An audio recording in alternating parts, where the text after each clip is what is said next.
एक मरतबा दुरूद शरीफ पढ़ लें। अल्लाहुम्मा सल्लि अला सय्यिदिना व मौलाना मुहम्मदिन मअदनिल जूदि वल करम व आलिहि व अस्हाबिहि व बारिक व सल्लिम सलातन व सलामन अलैका या सय्यिदी या रसूलल्लाह सल्लल्लाहु तआला अलैहि वसल्लम।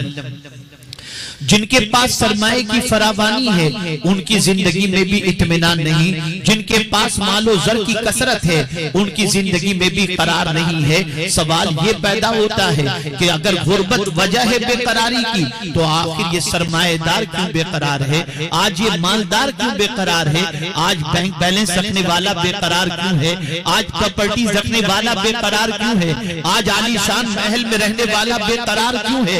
मेरे प्यारे आका सल्लल्लाहु अलैहि वसल्लम के प्यारे दीवानों, हो सकता है कोई कहे कि इल्म न होने की वजह से इंसान बेकरार है, जहालत की वजह से बेकरार है, तो मैं आपको यकीन के साथ कहता हूँ मगरिबी मुल्कों का दौरा कीजिए, यूरोप के हवाले से सर्वे कीजिए, सबसे ज्यादा अगर स्ट्रेस के शिकार पूरी दुनिया में कहीं नजर आते हैं तो वो अमेरिका में आपको नजर आएंगे, यूरोप में आपको नजर आएंगे। तालीम दुनियावी एतबार से वहां ज्यादा है लेकिन बेकरारी वहां ज्यादा नजर आएगी। सुसाइड करते नजर आते हैं, खुदकुशी करते नजर आते हैं, न जाने खुदकुशी के कैसे कैसे नए तरीके ईजाद करते नजर आते हैं। सवाल ये पैदा होता है अगर जहालत बेकरारी है और गुर्बत बेकरारी है तो वो सरमाएदार और दुनिया की तालीम याफ्ता दुनियावी एतबार से कौम आज बेकरार क्यों है। अगर कोई कहे इक्तिदार से महरूमी बेकरारी की वजह है तो आपसे मैं पूछना चाहता हूं कि जितने साहिब इख्तिदार हैं सबसे ज्यादा बेचैनी उनकी जिंदगी में नजर आ रही है। ये बेकरारी ही तो है कि बॉडीगार्ड लेकर के चलते हैं, ये बेकरारी ही तो है कि हिफाजती दस्ता लेकर चलते हैं, ये बेकरारी ही तो है जिसकी वजह से बुलेट प्रूफ जैकेट लेकर के निकलते हैं, ये बेकरारी ही तो है जिसकी वजह से कुत्ते लेकर के निकलते हैं। पता ये चला कि इख्तिदार से महरूमी बेकरारी की वजह नहीं है। तो अब एक सवाल जहन के अंदर उठता है कि बेकरारी की वजह क्या है, बेचैनी की वजह क्या है। तो आइए मैं आपको बताता हूं, मुसलमान हो या गैर मुस्लिम, पढ़े लिखे हो या अनपढ़, सबसे बड़ी वजह बेकरारी की अगर कोई चीज है तो वो है गुनाह, गुनाह और गुनाह। गुनाह इंसान को चैन की जिंदगी नहीं देता, गुनाह इंसान को सुकून की दौलत नहीं देता, गुनाह इंसान को इत्मीनान की दौलत नहीं देता। सबसे पहले गुनाह की वजह से इंसान जिस चीज से महरूम होता है वो दिल के सुकून से महरूम होता है। सबसे पहले उसके दिल का सुकून छीना जाता है। दुनिया में कोई इंसान गुनाह के इरादे से अगर निकलता है तो उसके अंदर एक खौफ होता है कि मुझे गुनाह करते कोई देख न ले, उसे एक डर होता है कि गुनाह करते हुए मैं कहीं पकड़ा न जाऊं। ए रसूल गिरामी वक़ार सल्लल्लाहु अलैहि वसल्लम के दीवानों, और अगर गुनाह उससे सरजद हो भी गया तब भी डरता है कि इसकी इत्तला किसी को न मिल जाए वरना मेरा क्या होगा। गुनाह दिल का सुकून छीन लेता है, दिल का इत्मीनान छीन लेता है, दिल का करार छीन लेता है। और याद रखो आज अगर मुसलमानों के दिलों पर अल्लाह की किताब का असर नहीं होता, हुजूर की हदीस का असर नहीं होता, आखिरत के अज़ाब की गुफ्तगू सुनने के बाद भी अगर उसका दिल नहीं पिघलता, वजह सबसे बड़ी गुनाह, गुनाह और गुनाह। कल्ला बल रअना अला कुलूबिहिम मा कानू यक्सिबून। आप जरा सोचो, दिल वो भी तो थे जो अल्लाह की एक आयत सुनने के बाद लरज़ जाते थे। सैयदना फारूक आज़म रज़ियल्लाहु मौला तबारक व तआला अन्हु मदीने की गली से गुजर रहे हैं, रात का सन्नाटा है और किसी घर से कुरान की तिलावत की आवाज आती है, इन्ना अज़ाब रब्बिका लवाक़ि, बेशक तेरे रब का अज़ाब वाक़ि होने वाला है। फारूक आज़म के कदम लड़खड़ा गए। अज़ाब इलाही की बात सुनने के बाद गशीता फारूक आजम वहीं बेहोश होकर के गिर पड़े। आज जुम्मा के खिताबात सुनिए, आज 12वीं की महफिलों में खिताबात सुनिए, 11वीं के प्रोग्राम में खिताबात सुनिए। हद तो यह है कि माहे मुहर्रम में ताजदारे करबला की शहादत के वाक़े को सुनने के बाद भी इंसान का दिल पिघलता नजर नहीं आता। ये गुनाह की वजह से, ये सियाहकारी की वजह से, ये बुराई की वजह से। मेरे प्यारे आका सल्लल्लाहु ताला अलैहि वसल्लम के प्यारे दीवानों, हम में और औलियाए किराम के अंदर तो यूं बहुत फर्क है, लेकिन एक बड़ा फर्क ये है कि हम गुनाह करके नहीं रोते, वो नेकियां करके रोते थे, वो नेकी करके रोते थे। और आज हम गुनाह करके कहा लगाते हैं, आज गुनाह करके ऐशो इशरत की जिंदगी गुजार रहे हैं, गुनाह करके तायुशात में लम्हात गुजार रहे हैं, गुनाह करके मुस्कुरा रहे हैं। और अगर बुढ़ापे की दहलीज पर पहुंचकर गुनाह करने की ताकत न रही, या समझ लीजिए 50-55 क्रॉस कर गए और गुनाह करने की ताकत न रही, तो जवानी के किए हुए गुनाहों की लज्जत को याद करके अफसोस करते हैं। वो जिंदगी भी कितनी अच्छी थी जब गुलछड़ियां उड़ाते थे, मजे करते थे, ऐश करते थे। नादानो, ये क्या मिजाज बन चुका है। पूछो उम्मुल मुमिनीन हजरत आयशा सिद्दीका रदियल्लाहु ताला अन्हा से, आकाए करीम सल्लल्लाहु ताला अलैहि वसल्लम से उम्मुल मुमिनीन ने सवाल पूछा, या रसूल अल्लाह सल्लल्लाहु ताला अलैहि वसल्लम, क्या कोई शख्स ऐसा भी है जो बगैर सवालों जवाब के जन्नत में चला जाए? रसूल आज़म ने फरमाया, हाँ आयशा, एक बंदा वो है जो सवालों जवाब के बगैर जन्नत में चला जाएगा। पूछा गया, हुजूर वो कौन? मेरे आका फरमाते हैं, आयशा, जो अपने गुनाह को याद करके रोता है, अल्लाह उससे सवालों जवाब नहीं करेगा, बगैर सवाल के जन्नत में दाखिल फरमा देगा। गुनाह आज मुस्लिम मुआशरे के अंदर गुनाह वो कौन सा है जो नहीं होता? वो कौन सी बुराई है जो हमारे मुआशरे में पनपती नहीं? कल तक गुनाह के तसव्वुर से इंसान कांपता था, आज गुनाह करके भी नहीं कांपता। कल तक गुनाह के ख्याल से इंसान डरता था, आज गुनाह करके भी डरता नजर नहीं आता। एक बात बताऊं, दिल को चुभने वाली बात, कल तक सिचुएशन ये थी कि अगर कोई अच्छा रिश्ता आ जाता तो बाप अपनी बेटी से पूछने की जसारत, पूछने की कोशिश भी नहीं करता, बल्कि अगर रिश्ता अच्छा आता तो बच्ची से कहता, मेरी बेटी, मुझे ये रिश्ता तेरे सिलसिले में अच्छा लग रहा है, बेटी तेरा क्या ख्याल है? तो बच्ची का जवाब होता, आप मेरे माँ बाप में जो फैसला करेंगे हमारे हक में बेहतर करेंगे। और आज सिचुएशन क्या है? माँ डरती है, बाप डरता है। शादी से पहले बच्ची से पूछा जाता है, बेटी तुम्हारा रिश्ता करने के लिए जा रहे हैं, कहीं कोई चक्कर हो तो बता देना, वरना कहीं हमारी नाक आगे चल करके कट न जाए। जरा सोचो, जरा अंदाजा लगाओ, माहौल कितना बदल चुका है, हालात कितने बदल चुके हैं। आज करार और सुकून की दौलत के लिए इंसान मारा फिर रहा है, लेकिन उसकी जिंदगी में सुकून नहीं, और सुकून के कई तरीके वो तलाश कर रहा है, सुकून के लिए कई कोशिशें वो कर रहा है। लेकिन मैं आपको चैलेंज के साथ कहता हूं, अगर सुकून चाहते हो तो गुनाह से रिश्ता तोड़ो और नेकी से रिश्ता जोड़ो। सुकून देने वाली जात मेरे करीब की है, वो जरूर सुकून की दौलत से माला माल फरमा देगा। आइए मैं आपको बताऊं, गुनाह की वजह से सबसे पहले जो चीज रुखसत होती है और जो हाल होता है वो क्या है? आकाए करीम रऊफुर रहीम अलैहि तहियतु व तस्लीम ने इरशाद फरमाया, कसरते गुनाह की वजह से,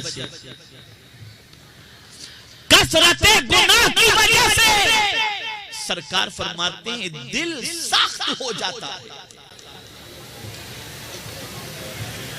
जब कोई इंसान गुनाह कसरत से करता है तो उसका दिल सख्त होता है, और उस दिल की पोजीशन क्या होती है? पत्थर की तरह हो जाता है दिल। जिस तरीके से किसी पत्थर पर तीर बरसाया जाए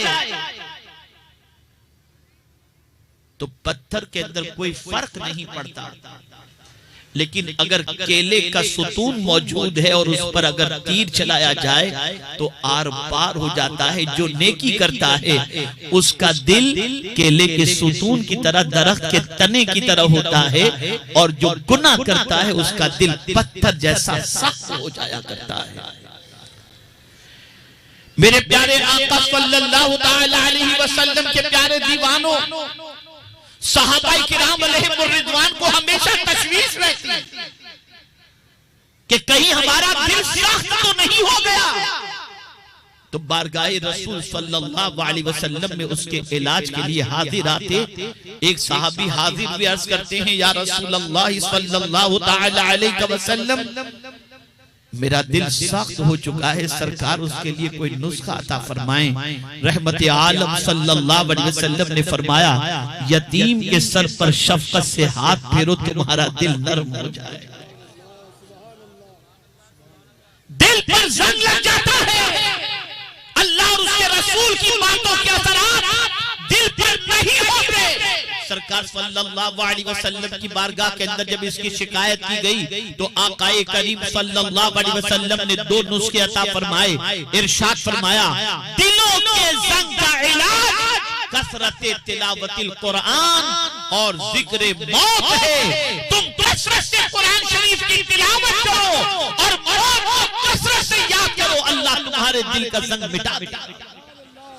लेकिन मैं आपसे पूछना चाहता हूं, जिस कौम का हाल ये हो कि कब्रिस्तान में मुर्दे को दफनाते वक्त भी कब्रिस्तान में क्या कहा लगा रही हो, जिस कौम का हाल ये हो कि कब्रिस्तान पहुंचने के बाद भी तिजारत की बात कर रही हो, जिस कौम का हाल ये हो कि कब्रिस्तान पहुंचने के बाद भी उसे उसकी मौत याद ना आ रही हो, जिस कौम का हाल ये हो कि मय्यत के घर में बैठकर कह लगा रही हो, आप मुझे बताओ उस कौम की मौत को याद करने का तसव्वुर कहां से रहेगा। और बड़ी माजरत के साथ किसी मुफ्ती साहब से फतवा आपको लेने की जरूरत नहीं, जो मसला मैं बता रहा आप अपने दिल से फतवा लीजिए, आप अपने दिल से पूछिए। जब कोई कारी कुरान की तिलावत करता है तो क्या आपकी तबीयत ये चाहती है कि ये पढ़ता रहे और मैं सुनता रहूं? अगर इमाम में मस्जिद फज्र की नमाज के अंदर या दूसरी नमाजों के अंदर जिसमें कुरान बुलंद आवाज से पढ़ा जाता है, अगर थोड़ी किरत लंबी कर दें तो ट्रस्टी के पास शिकायत पहुंच जाती है। इमाम साहब से कहें अकेले में जितना पढ़ना हो इतना पढ़ें, इतनी लंबी किरत न करें, वरना किसी दूसरे इमाम का इंतजाम कर लीजिए। तरावी में इंसान सोचता है कि जहां पर सूरतों से तिलावत होती हो, तरावी पढ़ी जाती हो, वहां जाया जाए, और जहां या लमुन तालमुन के अलावा कुछ समझ में ना आए वहां जाया जाए, और जहां हज्र और तजवीद और तरतील के साथ कुरान पढ़ा जाता हो वहां जाने के लिए आदमी तैयार नहीं। वहां मस्जिदें वीरान और मस्जिदों के अंदर दो सफ़े नजर आती हों और फिर दावा ये है कि हम मोहब्बत रसूल के दावेदार हैं। जिस कौम का हाल ये हो कि कुरान को सुनने के बाद उस कौम के दिल को करार न मिले, कुरान सुनकर बेचैनी। तवज्जो चाहूंगा जुमले पर, एक मरतबा दुरूद शरीफ पढ़ लें। अल्लाहुम्मा सल्ली अला सय्यिदिना व मौलाना मुहम्मदिन मअदिनिल जूदि वल करम व आलिहि व अस्हाबिहि व बारिक वसल्लिम। जिस कौम का मिजाज ये हो कि कुरान सुनकर के बेचैन वो कौम होती हो, उस कौम को करार कहां से मिलेगा? अल्लाहु अकबर। कुरान तो अल्लाह की वो किताब है कि जिसे सिर्फ चुप रह करके सुनो तो अल्लाह रहमतों का नुज़ूल फरमाता है। मेरे करीम ने फरमाया, इज़ा क़ुरियल कुरान फस्तमिऊ लहू व अंसितू लअल्लकुम तुरहमून। अल्लाहु अकबर। अगर कुरान पढ़ा जा रहा हो, अगर कोई कुरान को सुन रहा है और चुप है, रहमत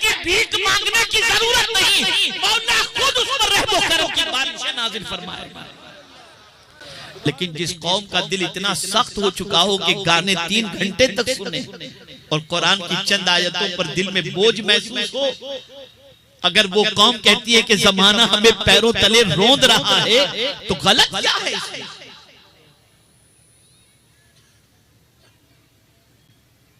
कुरान दिल को करार देने के लिए आया और आज कुरान मुसलमानों की बेकरारी की वजह बन गई। ये किताब कि तबीयत घबराती है।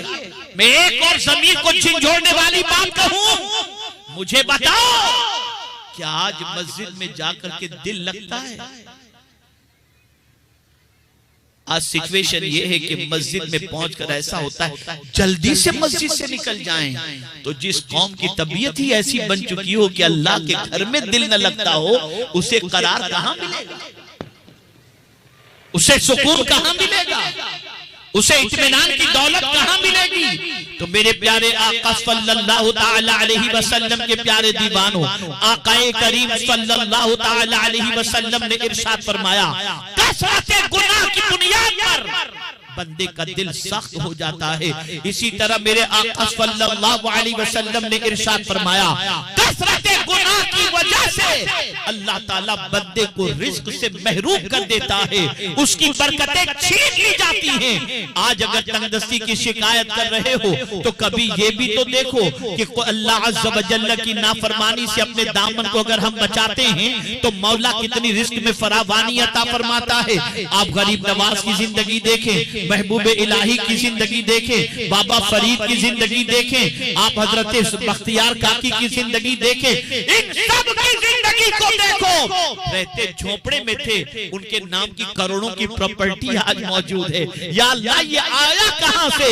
तो जवाब मिलेगा जब वो अल्लाह से डर कर जिंदगी गुजारते थे तो अल्लाह ने अपनी रहमतों के दरवाजे उन पर खोल दिए थे। तो तंगी रिस्क की वजह भी गुनाह है।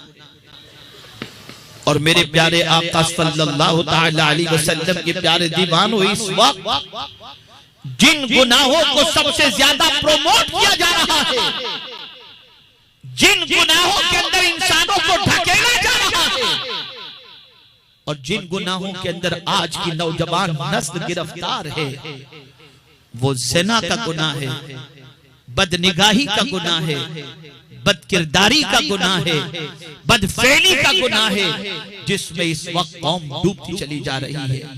आप जानते हैं आकाए करीम सल्लल्लाहु अलैहि वसल्लम ने इस सिलसिले में क्या इरशाद फरमाया? मेरे आका सल्लल्लाहु ताला अलैहि वसल्लम इरशाद फरमाते हैं, कसम है उस परवरदिगार की जिसके कब्जे में मेरी जान है। सरकार सल्लल्लाहु अलैहि वसल्लम फरमाते हैं, किसी शख्स का मिट्टी और कीचड़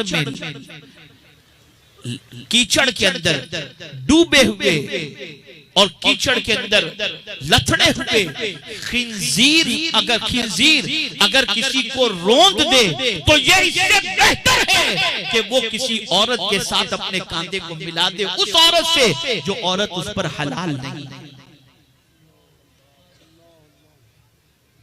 मेरे आका सल्लल्लाहु ताला अलैहि वसल्लम इरशाद फरमाते हैं, किसी के सर में लोहे की कील ठोक दी जाए, ये इससे बेहतर है कि किसी ऐसी औरत से उसका कांधा लग जाए जो औरत उस पर हलाल नहीं।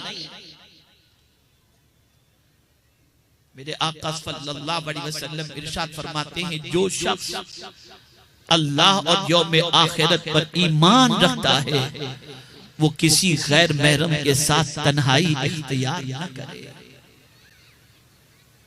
आज आप देखें, आज अंदाजा लगाएं, मेरे प्यारे आका सल्लल्लाहु ताला अलैहि वसल्लम के प्यारे दीवानों, ये बुराइयां फैल गई यूट्यूब की वजह से, गंदी पिक्चरों की वजह से, 4G की वजह से, इंटरनेट की वजह से आज जवान इस बुराई में डूबे हुए हैं। आप पहले तो ऐसा था कि बच्चों की पैदाइश की तादाद ज्यादा नजर आती थी, अब सिचुएशन ये है 8 साल शादी को हो गए, बच्चे की विलादत नहीं हो पा रही। उसकी कई वजूहात में से हो सकता है ये भी एक वजह हो कि जवानी पूरी ऐसे ही जाय कर दी गई, अब उसमें इतनी ताकत ताकत रही ही नहीं। आज 22 साल के नौजवान की जवानी बर्बाद होती दिखाई दे रही है। अपने हाथों से अपने ऊपर गुस्ल वाजिब करके न जाने कितनी बदकारियों के अंदर गिरफ्तार नजर आता है। अक्ल भी जाय हो रही है, इस चेहरे की खूबसूरती भी खत्म हो रही है, जवानी भी बर्बाद हो रही है और बुराइयों के दलदल में आज का नौजवान फंसता चला जा रहा है। ऐ रसूल आज़म सल्लल्लाहु अलैहि वसल्लम के दीवानों, होश में आ जाओ, अल्लाह से डरो, पालनहारे हकीकी का खौफ अपने दिल के अंदर बिठाओ। आज सिचुएशन एक ये भी बन गई है, चले और निगाहों को आवारा कर दिया, जो हुस्न नजर आया फरेफ्ता होते चले गए। अल्लाह अल्लाह, यही वजह तो है कि मेरे आका सल्लल्लाहु अलैहि वसल्लम के एक आशिक़े सादिक से किसी ने पूछा, क्या अल्लाह के नाफरमान से इबादत की लज्जत छीन ली जाती है? तवज्जो चाहूंगा, क्या अल्लाह के नाफरमान से इबादत की लज्जत छीन ली जाती है? जवाब में वो फरमाते हैं, लज्जत की बात करता है? अरे सुन, अगर वो गुनाह का मजबूत इरादा भी कर ले तो अल्लाह उससे इबादत की लज्जत को छीन लेता है। आज इबादत की लज्जत छीन ली गई, मस्जिदें आबाद हैं, तबीयत में इत्मीनान नहीं, नमाज पढ़ रहे हैं, नमाज की लज्जत नहीं, हज कर रहे हैं, हज की लज्जत नहीं, रोजा रख रहे हैं, रोजे की लज्जत नहीं। ये लज्जत से महरूम इंसान क्यों हो गया? इसलिए कि दिल में गुनाह का मजबूत इरादा भी मौजूद है। लेकिन अगर कोई शख्स गुनाह से अपने आप को बचाए, गुनाह से अपने आप को रोके, तो कुर्बान जाइए शफी रहमत सल्लल्लाहु अलैहि वसल्लम के इरशाद पर। मेरे आका सल्लल्लाहु अलैहि वसल्लम इरशाद फरमाते हैं, अगर किसी शख्स के सामने कोई हुस्न है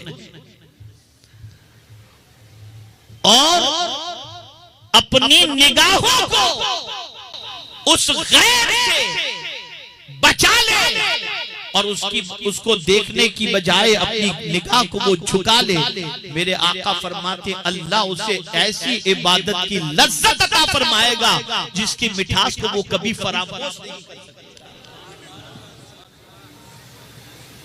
बड़ी मादरत के साथ नौजवानों, मैं तुमसे पूछता हूं, किस लड़की को रात निकलते हुए और चलते हुए देखकर जहन में ये ख्याल आता है कि ये मेरी बेटी की तरह या बहन की तरह नजर आती है?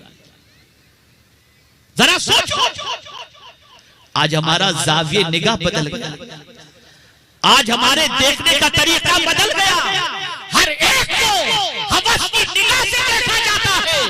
ऐ रसूल आज़म सल्लल्लाहु अलैहि वसल्लम के दीवानों, क्या ये मुसलमान की शान है?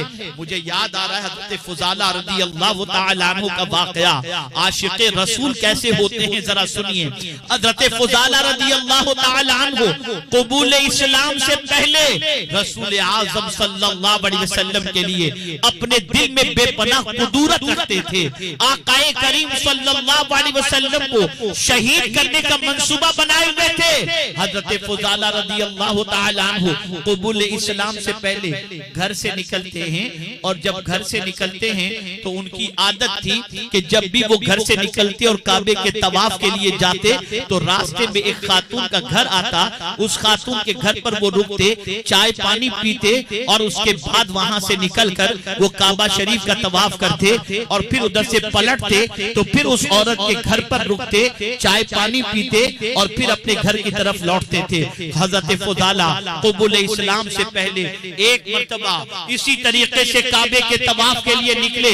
जानते हैं आप, अल्लाह अकबर, रास्ते में उस औरत का मकान आया, उससे दिल लगी की, हंसी मजाक की, कहवा पिया और उसके बाद काबे के तवाफ के लिए पहुंचे। जब वहां पहुंचे तो देखा नबी रहमत सल्लल्लाहु अलैहि वसल्लम तन्हा काबे का तवाफ कर रहे हैं। फ़ुज़ाला ने अपनी छुरी को देखा नन्ही सी छुरी उनके पास महफूज है।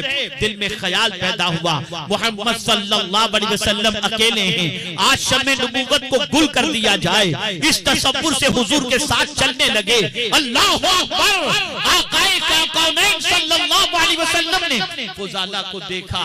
फुजाला से सरकार ने पूछा, फुजाला क्या सोच रहे हो?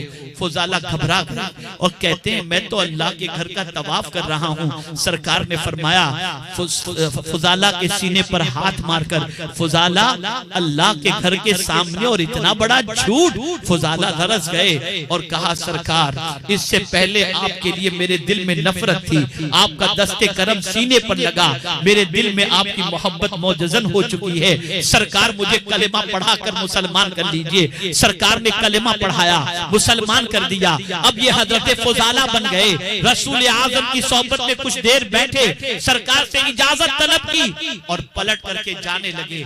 जब जा रहे थे तो फिर वही घर आया जिस घर में औरत रहती थी और उस घर में औरत के साथ वो हंसी मजाक किया करते थे। मामूल था आते वक्त भी बैठना, जाते वक्त भी बैठना, लेकिन अब जब जा रहे हैं पलटकर वो औरत का घर आता है तो हजरत फुजाला घर के करीब से गुजरने लगते हैं। औरत इंतजार कर रही थी। जब उसने देखा कि फुजाला यहाँ से जा रहे हैं लेकिन रुक नहीं रहे, आवाज दी, फुजाला क्या बात है? जब तुम काबा शरीफ के तवाफ के लिए जा रहे थे तो क्या मैंने ज्यादा मजाक कर ली थी? फुजाला रुको तो सही, थोड़ी सी बात कर लेते हैं, चाय वगैरह पी लेते हैं। लेकिन हजरत फुजाला की निगाहें झुकी हुई थी और बरजस्ता इरशाद फरमाया, ऐ खातून सुन ले, जब तक दिल मोहब्बत अरबी को नहीं दिया था तेरी मोहब्बत थी, अब ये दिल मुस्तफा को दे चुका हूँ, अब किसी की मोहब्बत मेरे दिल में नहीं।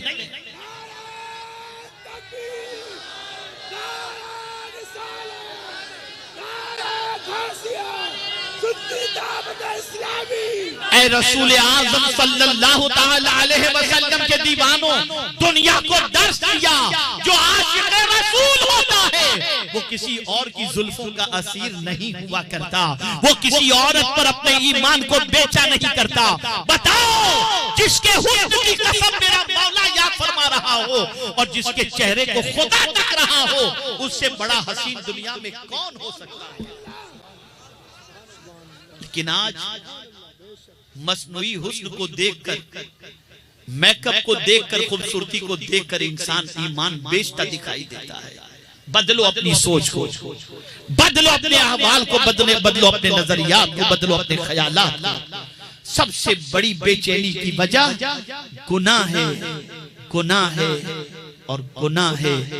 तौबा के हवाले से आपने सुना, सच्चे दिल से तौबा कर लो। जानते हैं आप, मैं इस वक्त आपके सामने नेकी की बहुत फजीलत बयान कर सकता था, आपको बताता कि इस अमल की ये फजीलत, इस अमल की ये फजीलत, उस फजीलत का इनकार नहीं है।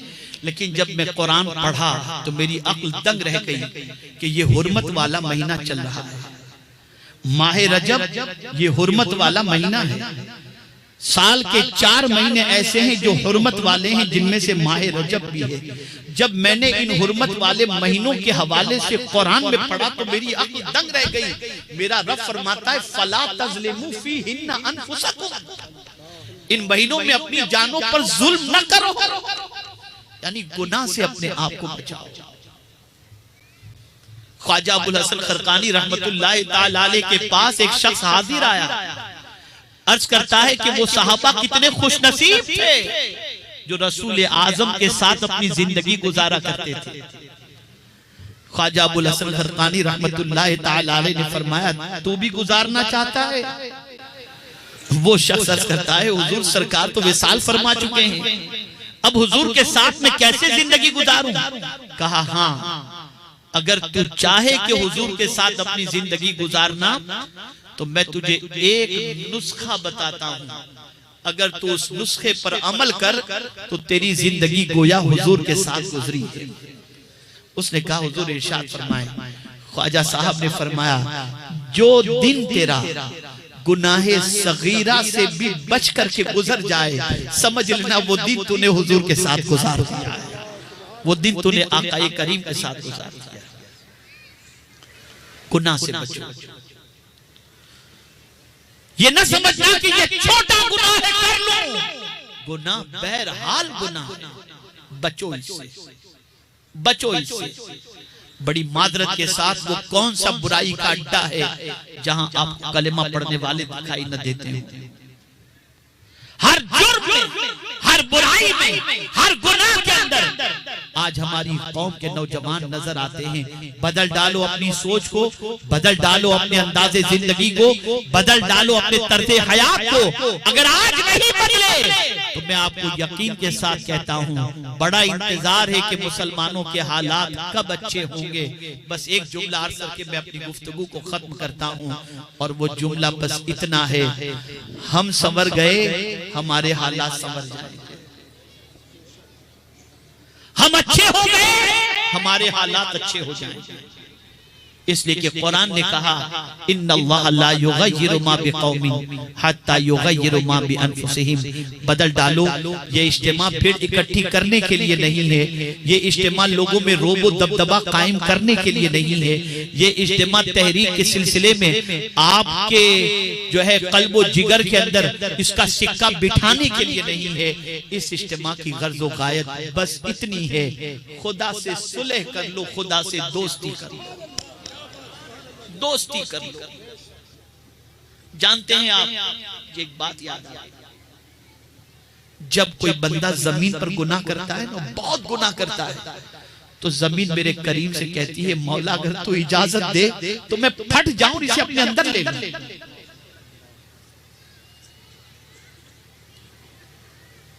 समंदर जब देखते हैं बंदे को गुनाह करते तो रब से अर्ज करते मौला तू अगर इजाजत दे तो मैं इनको बहा कर लेकर चला जाऊं।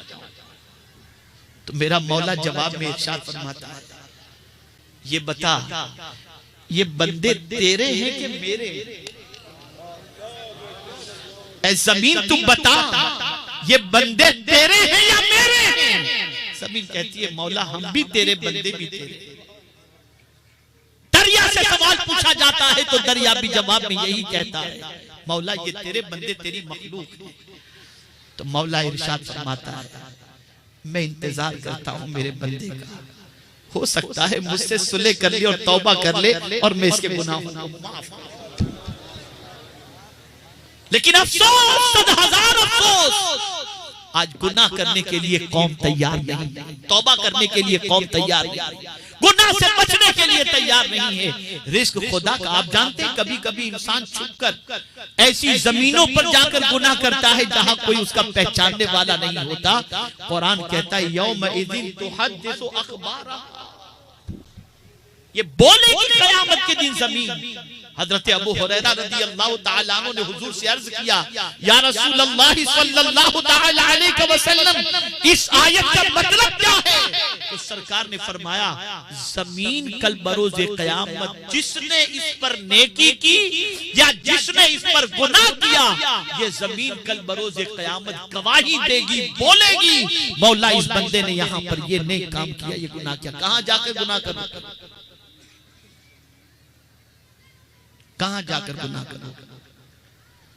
तो बचो गुनाह से, डरो अल्लाह से, खौफ अपने अंदर पैदा करो, अल्लाह की खशियत पैदा करो। और खास तौर पर मैं अर्ज करूंगा तन्हाई में गुनाह करने की बजाय तन्हाई में रोना सीखो। तन्हाई में गुनाह करने की बजाय तन्हाई में खशियत रब्बानी से रोना सीखो। अल्लाह वाले तन्हाई में अल्लाह की बारगाह में रोया करते थे। आप जानते हैं मेरे प्यारे आका सल्लल्लाहु ताला अलैहि वसल्लम के प्यारे दीवानों हजरत इमाम आज़म अबू हनीफा रहमतुल्लाह ताला अलैहि मस्जिद में इशा की नमाज पढ़ रहे थे। इमाम ने क़िरात की इज़ा ज़ुलज़िलतिल अर्दु ज़िलज़ालहा, क़िरात सुनने के बाद खशियत रब्बानी दिल में मौजज़न हुई और बिल्कुल अजीब कैफियत खौफ खुदा की वजह से हुई। खादिम से जब वो मस्जिद बंद करना चाह रहा था तो इमाम आज़म अलैहि रहमतु व रिज़वान ने फरमाया तुम बाहर से बंद कर दो, मुझे आज की रात मस्जिद ही में रहने दो। और इमाम आज़म पूरी रात मस्जिद में रोते रहे। सुबह हुई, खादिम ने दरवाजा खोला तो क्या देख रहा है?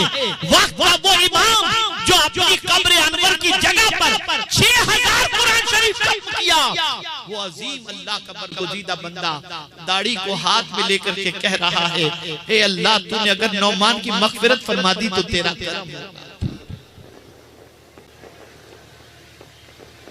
रो, गुनाह को याद करके रो, गुनाह को याद करके आंसू आंसू बहाओ, गुनाह को याद करके अफसरदा हो जाओ, गुनाह को याद करके नादिम हो जाओ। मेरा करीम गुनाह की वजह से अल्लाह की बारगाह में अगर कोई आंसू बहाता है, उन आंसुओं को मेरा मौला बहुत इज्जत अता फरमाता है। मेरे प्यारे आका सल्लल्लाहु अलैहि वसल्लम के प्यारे दीवानों, अगर कोई ये सोचे कि माहौल ही ऐसा है मौलाना, आज के दौर में कहाँ ये सब हो सकता है, चलने दो, तो फिर मैं आपसे इतना अर्ज करूंगा कि आपकी तबीयत अगर ऐसी बन चुकी है तो फिर अल्लाह ही हिफाजत फरमाए और अल्लाह ही करम फरमाए। मैं तो बस इतना कहूंगा, इस सख्त दिल का इलाज करो, रो गिरियोजारी करो, अल्लाह अज़्ज़ा व जल्ल की बारगाह में माफी मांगो, अल्लाह अज़्ज़ा व जल्ल की बारगाह में तौबा करो। हजरत अब्दुल्लाह अलवी रहमतुल्लाह तआला अलैह फरमाते हैं, अगर कोई ये जानना चाहे कि अल्लाह उससे राजी है या नाराज, तो फरमाते हैं उसकी अलामत सबसे बड़ी ये है कि अल्लाह जब किसी से नाराज होता है तो उसकी नाराजगी की एक अलामत ये है कि बंदा गुनाहों में गिरफ्तार हो जाता है। तो याद रखो, जब कभी गुनाह का ख्याल आए तो समझ लेना कि अल्लाह रब्बुल इज्जत जल्ल जलालहू नाराज है, इसीलिए गुनाह का ख्याल और गुनाह की तरफ कदम बढ़ाने का जज्बा पैदा हुआ। तो तौबा करो, पलट आओ अल्लाह की तरफ। हो सकता है इस इज्तिमा के अंदर कोई एक बंदा भी सच्चे दिल से तौबा कर ले और उसकी तौबा की वजह से अल्लाह आज के इज्तिमा को कबूल फरमा कर हम सबकी मग़फ़िरत फरमा दे। अल्लाह मुझे आपको सबको तौफीक नसीब फरमाए।